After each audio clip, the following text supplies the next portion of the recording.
Welcome to teaching goals. पिछले lecture में हम मोशन को पढ़ रहे थे, उसी को हम कंटिन्यू कर रहे हैं यहाँ पर।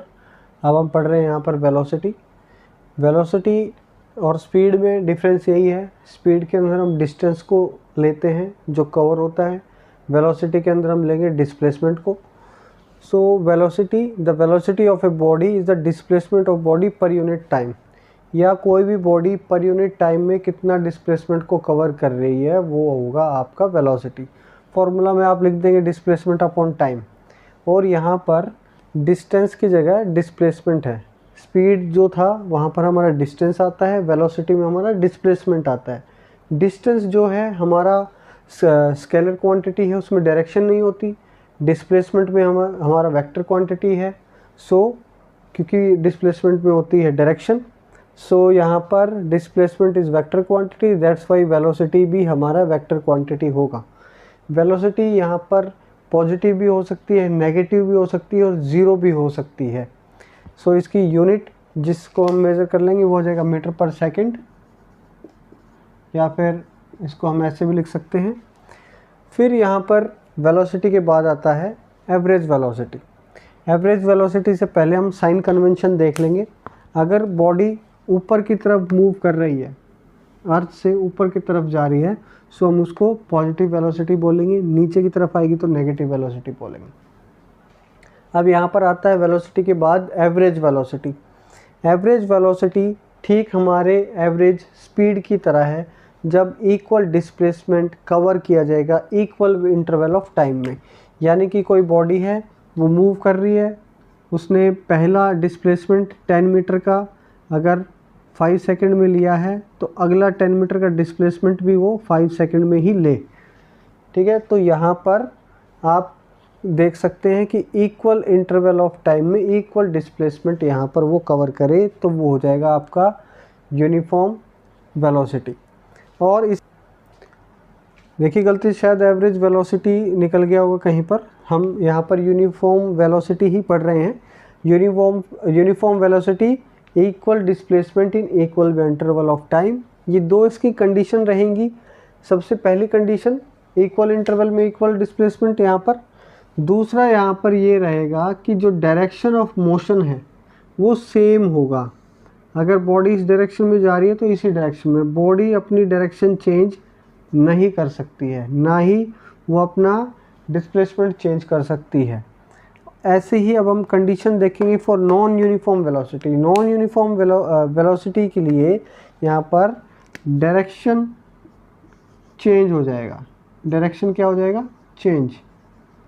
इसका एग्जांपल यहाँ पे ये हो सकता है, body equal displacement equal interval of time में तो कर रही है, लेकिन उसकी डायरेक्शन चेंज हो रही है, तो वो हमारे लिए हो जाएगा नॉन यूनिफॉर्म वेलोसिटी। इसका एग्जांपल आप देख सकते हैं, सर्कुलेशन ऑफ फैन। कोई फैन घूम रहा है, हर सेकंड में वो जो है इक्वल डिस्प्लेसमेंट ट्रैवल कर रहा है फॉर एग्जांपल, लेकिन यहाँ पर उसकी डायरेक्शन चेंज हो रही है। डायरेक्शन चेंज हो रही है तो वो होगा हमारे लिए नॉन यूनिफॉर्म वेलोसिटी। अब इसके बाद देखते हैं हम average velocity. Average velocity total displacement of A particle divided by total time. जितना डिस्प्लेसमेंट वो लेगा, जहाँ से वो स्टार्ट होगा जहाँ पर वो ख़त्म होगा, उसका यहाँ पर हम डिफरेंस और अपॉन में उसका टाइम। 0 से शुरू हो रहा है तो आप वैसे लिख सकते हैं। और इसमें सबसे इम्पॉर्टेंट यहाँ पर हमने एवरेज स्पीड पढ़ा था लास्ट टाइम, अब हमने एवरेज वेलोसिटी पढ़ा है।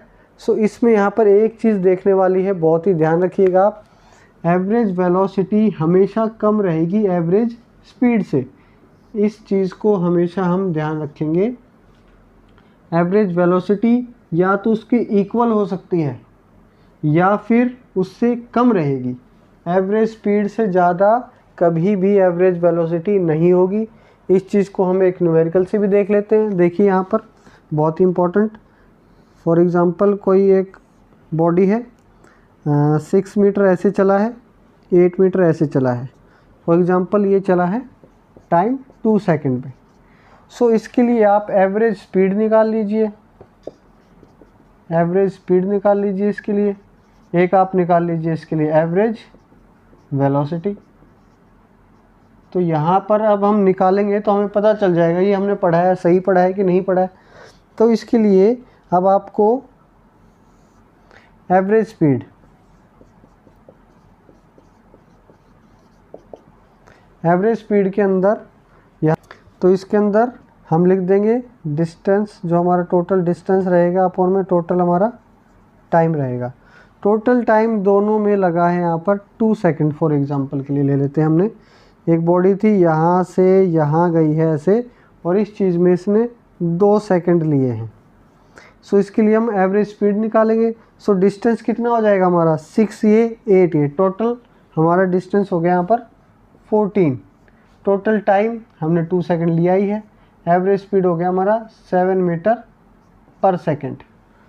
अब हम निकालते हैं यहाँ पर एवरेज वेलोसिटी।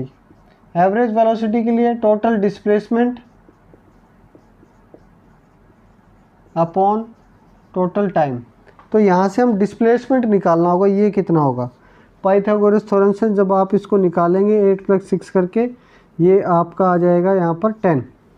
8 8 64, 36 √100, ये आ जाएगा आपका डिस्प्लेसमेंट 10 डिस्प्लेसमेंट। डिस्प्लेसमेंट यानी कि शॉर्टेस्ट पाथ, जहाँ से आप स्टार्ट हुए थे ये आपकी थी इनिशियल पोजीशन, ये थी आपकी final position. So initial position से फाइनल पोजीशन के बीच का जो शॉर्टेस्ट पाथ है या फिर इन दोनों पॉइंट को कनेक्ट करने वाली एक स्ट्रेट लाइन है, वो आपका डिस्प्लेसमेंट होता है। तो यहाँ पे डिस्प्लेसमेंट हम निकालेंगे, यहाँ आ गया हमारा 10। टोटल टाइम हमारा जो लगा था दैट इज़ 2, सो ये आ गया हमारा 5 मीटर पर सेकेंड। सो अब यहाँ पे देख सकते हैं एवरेज वेलोसिटी कम आई है एवरेज स्पीड से। एवरेज स्पीड हमारी आ गई यहाँ पर 7, एवरेज वेलोसिटी आई है हमारी यहाँ पर 5। अब ये इक्वल किस केस में होगी, हम ये देख सकते हैं इक्वल किस केस में होगी। इक्वल हो जाएगी अगर ये बॉडी हमारी कोई स्ट्रेट मूव कर रही है, ऐसे एकदम स्ट्रेट लाइन में, तो इसका डिस्टेंस अगर ये मान लीजिए फॉर एग्जांपल 5 मीटर है, ये इसका इनिशियल पोजीशन थी, ये इसकी फाइनल पोजीशन है।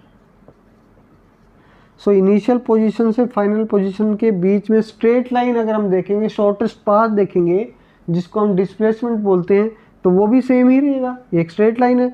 सो आपकी डिस्प्लेसमेंट भी क्या हो गया, सेम हो जाएगा यहाँ पर 5 मीटर। सो दोनों केस में 5 5 लिखेंगे आप, यहाँ पे भी आपका 5/2 आएगा, यहाँ पे भी आपका 5/2 आएगा। उस केस में आपकी एवरेज वेलोसिटी और एवरेज स्पीड दोनों इक्वल होगी। अभी हम कुछ एक प्रॉब्लम्स देख लेते हैं जो अभी हमने डिस्कस किया है। आप प्रॉब्लम को जैसे ही मैं बताऊं उसके बाद वीडियो को पॉज कीजिए, पहले कमेंट करना है आपको। कमेंट करने का मतलब ये है कि आप जब भी अगर इन फ्यूचर आप क्लास में पढ़ाएं या अभी भी पढ़ा रहे हैं, तो मेक श्योर करें कि स्टूडेंट्स का पार्टिसिपेशन हो ज़्यादा से ज़्यादा क्लास के अंदर। वो कुछ ना कुछ जवाब ज़रूर दें, गलत दें सही दें, जो भी दें, क्योंकि अगर आप जवाब देंगे आज आपका वो सही होगा तो भी वो एग्ज़ाम में सही हो सकता है। अगर आप गलत जवाब देंगे तो आज आपको सही जवाब उसका याद रहेगा, लेकिन अगर आप पार्टिसिपेट ही नहीं करेंगे तो फिर आपको चीज़ें याद रखने में थोड़ी सी दिक्कत हो सकती है। तो आप हर एक क्वेश्चन का आंसर ज़रूर करें। अब यहाँ पे क्लास तो चल रही है के बीच में पूछ सकता हूँ, एक कमेंट के लिए बोल सकते हैं, तो आप कमेंट ज़रूर कीजिए ताकि हम भी देख पाएँ कितने स्टूडेंट्स अभी क्या लेवल चल रहा है, क्या हम समझ पा रहे हैं। सो एक पहली प्रॉब्लम हम देख लेते हैं। फॉर एग्जांपल एक बस है जो कि इस डायरेक्शन में जा रही है 30 मीटर पर सेकंड से, और एक दूसरी बस है जो 30 मीटर पर सेकंड से जा रही है एक अपोजिट डायरेक्शन में, या फिर इसको कोई भी बोल दीजिए आप, नॉर्थ डायरेक्शन में वो जा रही है। सो मेरा क्वेश्चन ये है, क्या दोनों की वेलोसिटी सेम रहेगी? आप क्वेश्चन को दोबारा देख सकते हैं, एक ईस्ट डायरेक्शन में जा रही है, एक नॉर्थ डायरेक्शन में जा रही है, दोनों की स्पीड यहाँ पर 30 मीटर पर सेकंड है। सो क्या इनकी वेलोसिटी सेम होगी? आंसर कीजिए। अब देखिए, अगर आपने ये कहा है कि वेलोसिटी सेम होगी तो सेम नहीं होगी, क्योंकि हमने पढ़ा है वेलोसिटी सेम। वेलोसिटी क्या होती है? वेलोसिटी और स्पीड में क्या अंतर है? वेलोसिटी के अंदर आ जाता है डिस्प्लेसमेंट। डिस्प्लेसमेंट का मतलब डायरेक्शन। सो अगर डायरेक्शन सेम नहीं है तो हम कहेंगे कि इनकी वेलोसिटी सेम नहीं है, जो भी आपने कमेंट किया है। नेक्स्ट क्वेश्चन ये है कि एक कार है, सर्कुलर ट्रैक के ऊपर वो गोल गोल घूम रही है, सर्कुलर ट्रैक के ऊपर, उसकी वेलोसिटी कांस्टेंट होगी, पहला क्वेश्चन। दूसरा, उसकी स्पीड कांस्टेंट होगी। यहाँ पर आपको ये बताना है ए और बी इन दोनों में से कौन करेक्ट है, या दोनों करेक्ट हैं तो ए एंड बी दोनों लिखेंगे। अगर सिर्फ जो हमने कंडीशन बताई है ए वो ठीक है तो ए मार्क कीजिए आप लोग। क्वेश्चन दोबारा देख लीजिए अगर किसी को समझ में नहीं आया। एक कार सर्कुलर ट्रैक पर घूम रही है, क्या उसकी वेलोसिटी कांस्टेंट हो सकती है? दूसरा, क्या उसकी स्पीड कांस्टेंट हो सकती है? सो आप लोग बताएंगे। तो अभी आपने आंसर कर दिया होगा। जब कोई बॉडी सर्कुलर पाथ में घूम रही है, अगर वो सेम स्पीड से भी घूम रही है तो वेलोसिटी कांस्टेंट नहीं हो सकती, क्योंकि यहाँ पर हर पॉइंट पे उसकी डायरेक्शन चेंज हो रही है। सर्कुलर पाथ में घूम रही है तो ये स्टेटमेंट तो होगी हमारी गलत, लेकिन ये स्टेटमेंट हमारी सही है। कांस्टेंट स्पीड से कोई भी बॉडी सर्कुलर पाथ में घूम सकती है। नेक्स्ट, थर्ड क्वेश्चन, मान लीजिए एक बाइक है, उसकी वेलोसिटी VB है, इसके साथ साथ में एक कार VB भी यहाँ पर जा रही है। सो वेलोसिटी बाइक की ज़्यादा है, वेलोसिटी कार की कम है। सो क्या इस केस में ऐसा हो सकता है कि acceleration of bike is greater than acceleration of car? दोबारा बता रहा हूँ मैं, एक बाइक है जो कि जिसकी वेलोसिटी ज़्यादा है, कार है जिसकी वेलोसिटी कम है। क्या इस केस में एक्सेलरेशन ऑफ बाइक ज़्यादा होगी एक्सेलरेशन ऑफ कार के? बताइए। अब यहाँ पर देख लेते हैं, एक्सेलरेशन ज़रूरी नहीं है ज़्यादा हो, कम भी हो सकती है। यहाँ पर एक्सेलरेशन का मतलब क्या है? Rate of change of velocity. Velocity कितनी रेट से बढ़ रही है। ज़्यादा वेलोसिटी इज़ नॉट ज़्यादा acceleration, more velocity is not more acceleration. Acceleration होता है, अभी नेक्स्ट हम एक्सेलरेशन ही पढ़ेंगे तो आपको और अच्छा क्लियर हो जाएगा वहाँ पर। ये लास्ट हमारा है, मान लीजिए हम एक ट्रिप पे जा रहे हैं, ठीक है, और इस ट्रिप के ऊपर हमारी जो एवरेज वेलोसिटी थी वो रही हमारी पॉजिटिव। हम एक ट्रिप पर जा रहे हैं, वहाँ पर हमारी एवरेज वेलोसिटी रही पॉजिटिव। क्या हमारी इंस्टेंटेनियस वेलोसिटी भी कभी नेगेटिव हो सकती है? इंस्टेंटेनियस मतलब किसी एक पर्टिकुलर टाइम पर। ओवरऑल हमारी ट्रिप की एवरेज वेलोसिटी इज़ पॉजिटिव, तो बताइए किसी इंस्टेंट पे नेगेटिव भी हो सकती है? यस और नो। अब हम बताते हैं, मान लीजिए आप जा रहे थे ट्रिप पर, ऐसे किसी एक पॉइंट पर आप दोबारा इनिशियल पॉइंट की तरफ दोबारा घूम गए हैं। अगर आप इनिशियल पॉइंट की तरफ दोबारा आपकी डायरेक्शन हो गई बीच में, उस टाइम पर आपकी वेलोसिटी यहाँ पर नेगेटिव होगी। आगे बढ़ते हैं हम। नेक्स्ट हम देख लेते हैं एक्सेलरेशन। अभी लास्ट क्वेश्चन भी हमारा था जिसमें एक्सेलरेशन था। सो एक्सेलरेशन यहाँ पर हमारा आता है कि जो वेलोसिटी है, uniform velocity and non uniform velocity. Uniform velocity यानी कि वेलोसिटी स्टार्टिंग में, यानी कि इनिशियल वेलोसिटी जो है आपकी, जिसको हम u से बोलते हैं, और फाइनल वेलोसिटी जिसको हम v से बोलते हैं। अगर वेलोसिटी यूनिफॉर्म है यानी कि वेलोसिटी चेंज ही नहीं हो रही है, वेलोसिटी इज़ कांस्टेंट। अगर वेलोसिटी कांस्टेंट है तो होगा हमारा यूनिफॉर्म मोशन।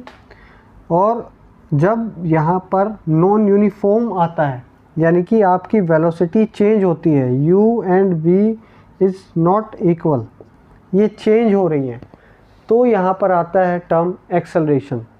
सो जब कोई बॉडी जिसकी वेलोसिटी चेंज होती जा रही है, पहले 3 मीटर पर सेकेंड ईस्ट में था, फिर 4 पर सेकेंड ईस्ट में हो गया, सो यहाँ पर आपकी वेलोसिटी चेंज हो रही है, आप स्पीड अप कर रहे हैं, तो चेंज इन वेलोसिटी, इस चेंज को हम कहते हैं एक्सेलरेशन। हर सेकंड कितना चेंज हो रहा है यहाँ पे, पहले सेकंड पर 3 था, दूसरे सेकंड पे 4 हो गया, तीसरे सेकंड पे 5 हो गया, तो यहाँ पर आपका एक्सेलरेशन हुआ 1 का। So the change in velocity of a moving body with time is called acceleration. और ये एक्सेलरेशन स्केलर क्वांटिटी होगी कि वेक्टर होगा। अब तो आप यहाँ पर समझ ही गए होंगे कि यहाँ पर हम डायरेक्शन आ रही है तो डायरेक्शन आ रहा है तो it is a vector quantity. Positive, negative और ज़ीरो तीनों ये हो सकती है एक्सेलरेशन। एक्सेलरेशन को फॉर्मूला में अगर हम लिखेंगे तो यहाँ पे हो जाएगा change in velocity upon time taken. Change in velocity यानी कि जो आपकी फाइनल वेलोसिटी थी minus your initial velocity upon time taken, ये आपका फॉर्मूला हो जाएगा यहाँ पर एक्सेलरेशन का। और यहाँ पर यूनिफॉर्म एक्सेलरेशन किसको बोलेंगे? Body undergoes equal change in velocity in equal interval of time. Her interval of time यानी कि चाहे आप एक एक सेकंड को यहाँ पर काउंट कर सकते हैं, फर्स्ट सेकंड पर, दूसरा सेकंड जब हुआ, तीसरा सेकंड जब हुआ, चौथा सेकंड जब हुआ, उसमें वेलोसिटी का जो चेंज है वो इक्वल हो 5, 6, 7, 8, या फिर यहाँ पर हो सकता है 10, 12, 14, 16। ये जो चेंज है ये इक्वल होना चाहिए। अगर ये इक्वल होगा तो ही बॉडी आपकी यूनिफॉर्म एक्सेलरेशन के अंदर होगी। अब इसका एग्जांपल बताएंगे कि जब बॉडी की जो स्पीड है एक पर्टिकुलर डायरेक्शन के अंदर वो इक्वली चेंज हो रही है। एक एग्जांपल, सबसे आसान एग्जांपल है इसका फ्री फॉल। जब भी कोई बॉडी ऊपर से नीचे गिर रही है उसकी स्पीड बढ़ती चली जाती है 9.8 मीटर पर सेकंड। हर सेकंड उसकी वेलोसिटी, अगर आपने ऊपर से कोई ऑब्जेक्ट नीचे गिराया है तो पहले सेकंड पर जब 0 से टाइम स्टार्ट हुआ 1 सेकंड तक जाएगा तो इसकी स्पीड होगी 9.8। अगले पर जाओगे तो 9.8 प्लस 9.8, आप हर सेकंड 9.8 उसके अंदर ऐड करते जाइए।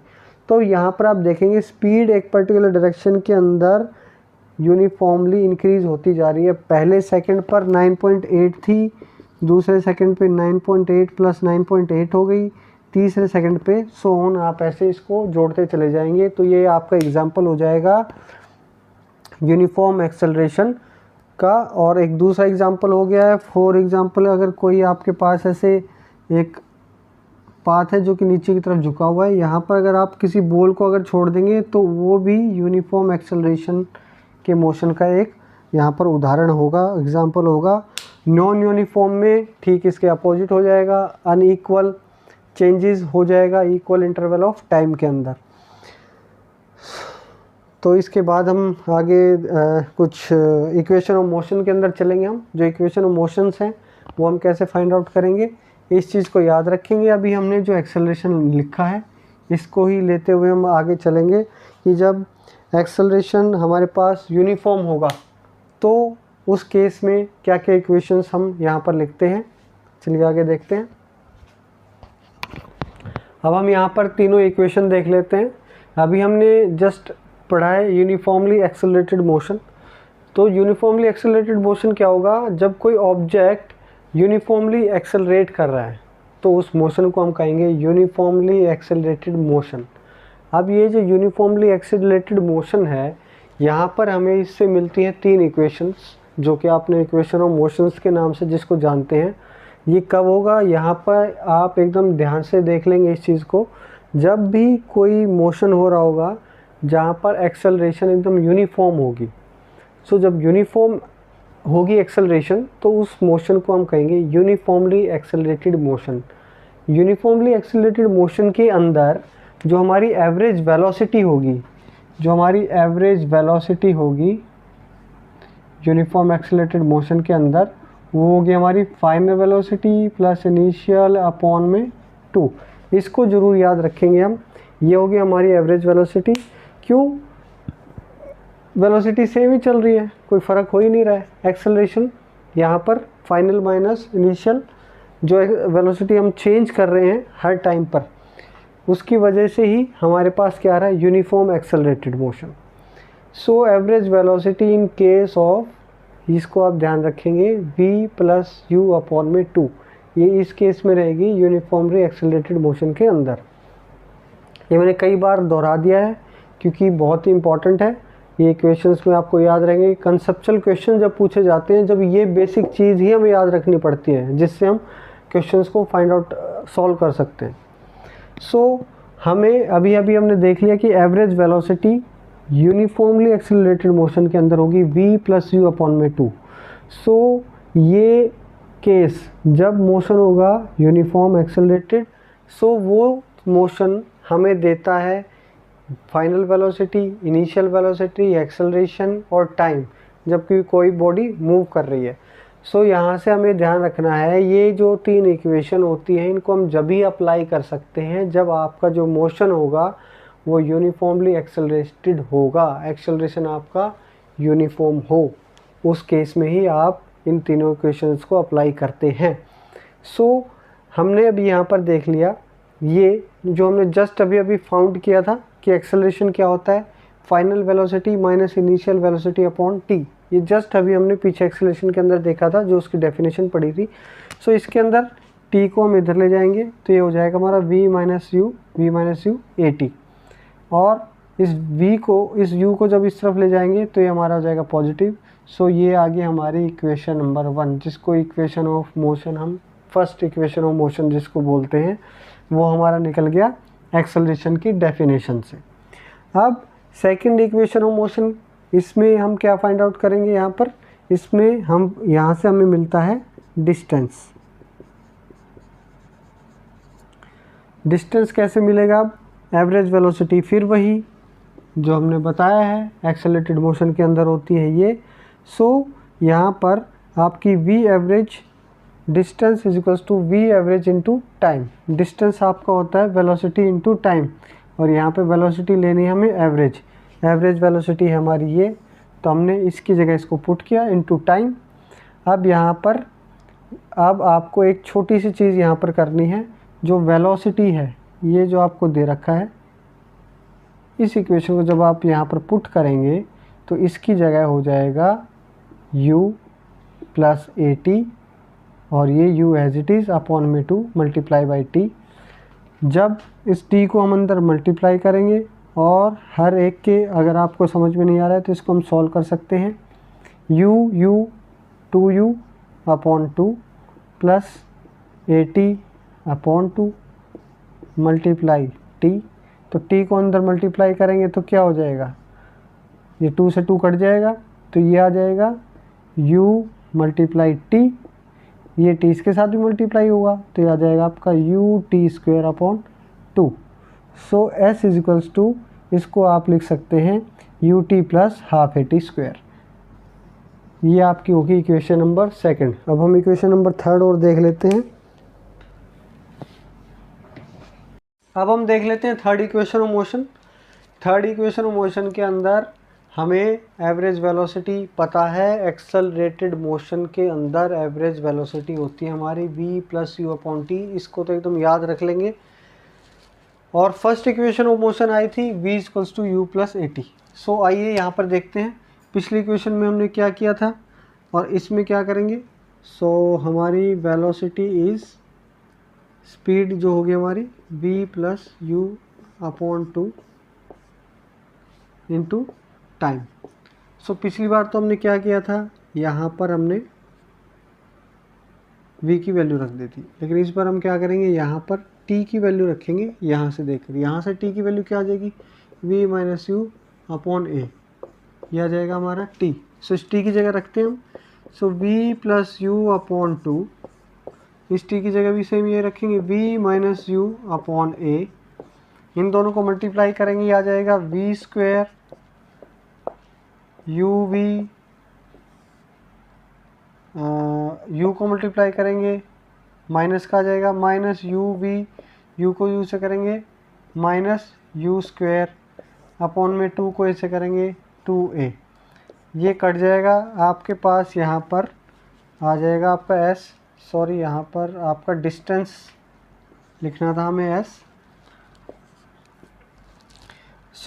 एक बार दोबारा देख लीजिए, यहाँ पर v into v square, v into u v, and u into v minus you square upon 2a। Minus से प्लस यहाँ पर कैंसिल आउट हो जाएगा, तो s हमारा आ जाएगा v square minus you square upon 2a। इसके अंदर 2a को आप ऊपर यहाँ ले जाएंगे तो ये आपका आ जाएगा 2as is equals to V square minus you square. So ये आ जाएगी हमारी third equation of motion. So तीनों इक्वेशन ऑफ मोशन हमने यहाँ पर निकाल के देख लिया है। आप भी खुद से भी इनको तीनों का एक बार सॉल्व करके देखेंगे तो आपको एक बार अच्छे से समझ में आ जाएगा। ध्यान यही रखना है कि तीनों इक्वेशन ऑफ मोशन हम जब भी अप्लाई कर सकते हैं या जब भी अप्लाई होती हैं जब आपका मोशन जो होगा वो एक एक्सेलरेटेड मोशन होगा। सो आई होप कि आपको ये तीनों इक्वेशन लर्न भी हो गई होंगी, अभी तक नहीं हुई तो आप प्रैक्टिस करके इनको देख लेंगे। आगे हम नेक्स्ट वीडियोज़ में हम अभी तक जितना भी हमने फर्स्ट वीडियो सेकंड वीडियो में हमने देखा है, जो हमने क्लास ली है, उसके ऊपर हम खूब सारे प्रॉब्लम्स करेंगे हमारी नेक्स्ट क्लास में अंदर। दोनों को एकदम अच्छे से आप पढ़ लेंगे ताकि कुछ कंसेप्चुअल क्वेश्चन भी आप कर सकें। Thank you.